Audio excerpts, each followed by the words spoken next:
Flights have been delayed, some doctors have stopped work, and schools and businesses across Israel have been hit by a nationwide strike and protests.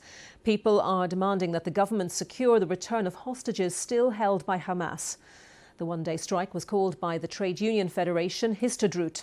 A court ordered the strike must end around half an hour ago, with organisers saying workers had been ordered back to work. These latest protests began after the bodies of 6 hostages were found in a tunnel beneath Rafah in southern Gaza. The Israel Defense Forces say they were killed shortly before troops reached them on Saturday. One of those found was American-Israeli Hirsch Goldberg-Polin. In Jerusalem, where people are holding a procession from his home to the cemetery where he will be buried, we are seeing evidence of the outpouring of feeling that the government must do something to secure the release of other hostages. Well, the impact of today's strikes isn't yet fully clear. As we mentioned, flights have been delayed and diverted at Israel's main airport, Ben Gurion, as part of that action. But several cities and municipalities said they wouldn't take part, and the government said the strike was political. It is affecting businesses, banks and government ministries, and some elementary and middle schools closed early, while hospitals and health clinics are running at a reduced capacity. Major bus companies are also taking part in action, with roads blocked by protesters. Sunday night saw tens of thousands of people protesting across Israel, calling for a hostage release deal. Some accuse Prime Minister Benjamin Netanyahu and his government of not doing enough to bring home those taken by Hamas. It's not clear how many hostages remain in Gaza. Hamas kidnapped 251 people and killed 1,200 others during its attack on October the 7th. The Israeli military responded with a ground and air offensive aiming to destroy Hamas. More than 40,700 people have been killed in Gaza since then, according to the Hamas-run health ministry. Well, let's speak now to our Middle East Bureau Chief, Joe Floto, who joins me from Jerusalem. And Joe, I just wonder, with the Labour court ruling supposed to have taken effect a short time ago, ordering people to stop their strike action, what's actually happening on the streets? Look, I think it's fair to say that this strike, while it was widespread and affected pretty well every municipality in the country, was not as devastating as those protesters really wanted. Last night was undoubtedly a massive show of grief and anger directed at the government for not having concluded a deal, and one of the biggest protests ever to take place in this country, I think. But this morning we haven't seen that momentum continue to the degree that people would have wanted, and as such there's a question about how much political pressure that is going to be putting on the government. Yeah, that is a key question, isn't it, Joe? How much pressure does it put on? Will it lead to some sort of change in policy? But I do see here that the Hostages and Missing Families Forum has announced several more protests to take place across Israel later on today. Yeah, they're determined to keep this going, and their anger, as we saw last night, is palpable. Obviously, the first degree of shock and condemnation goes to Hamas. That's a given for having murdered the hostages under its care. But many people, not all, but many people in this country feel that after nearly 11 months of this conflict, the government should have done more to have concluded a deal. Now, the Prime Minister here says very clearly the fact that these hostages were killed shows that Hamas doesn't want a deal, and he is determined to continue to what he calls total victory. But several people within his own administration, some of the hostage negotiators who've been speaking anonymously, and other people within his office say that he himself is trying to block a deal that would leave Hamas in any way intact.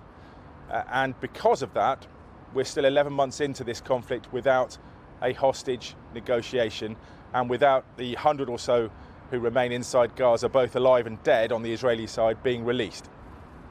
Joe, thank you very much for that. Joe Floto. And Udi Gorin is the cousin of Tal Hamai, who was killed on the 7th of October and his body taken by Hamas. Mr. Gorin gave me his reaction to the protests and strike. As far as we're concerned, the labor court can decide whether we protest or whether we strike or not. I think it really does uphold only to the unions and so forth, and other businesses that choose to abide by the court. But I think at this point in time, when there's a very strong sentiment, and I think Noga has put it very well, there's a very strong sentiment among the Israeli public that this government does not represent the vast majority of the public in its decision not to have a deal that would bring the hostages back. Then at this point, I think we are allowed to do what we think is right in order to do what is right, and that is saving people's lives. And Udi, you're joining us straight from those protests. Give our viewers a sense of what it feels like to be in the midst of that today. I'm actually joining you right now from the Knesset, from the Israeli parliament, where we hostage families come every week to speak in the different committees and speak to the parliament members directly and try to, break some of these alliances that Noga has described and influence the ministers and the parliament members this way. And later on, there will be, first of all, there's another funeral today. We've had 6 funerals in the past 2 days of the hostages that were just murdered 3 days ago. And from the funeral, I'll be going to another protest later tonight in front of the Prime Minister's home. Obviously, we have reported on many, many protests by relatives of the hostages and the bereaved indeed.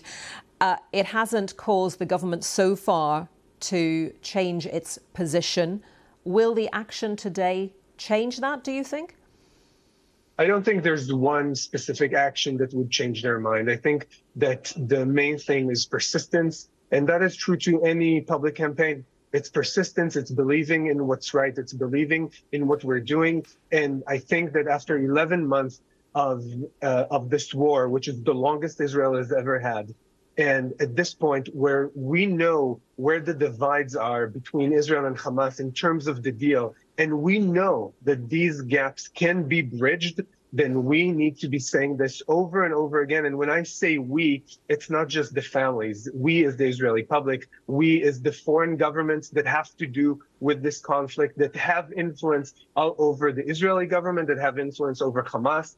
We should all be saying enough is enough. We need to end this war. We need to save people's lives. We need to bring the hostages back and bring some alleviation to the Gazans and make sure that we have an agreement that secures Israel's future and makes sure that October 7th does not happen all over again. And that has to do with a regional deal that would keep Israel safe.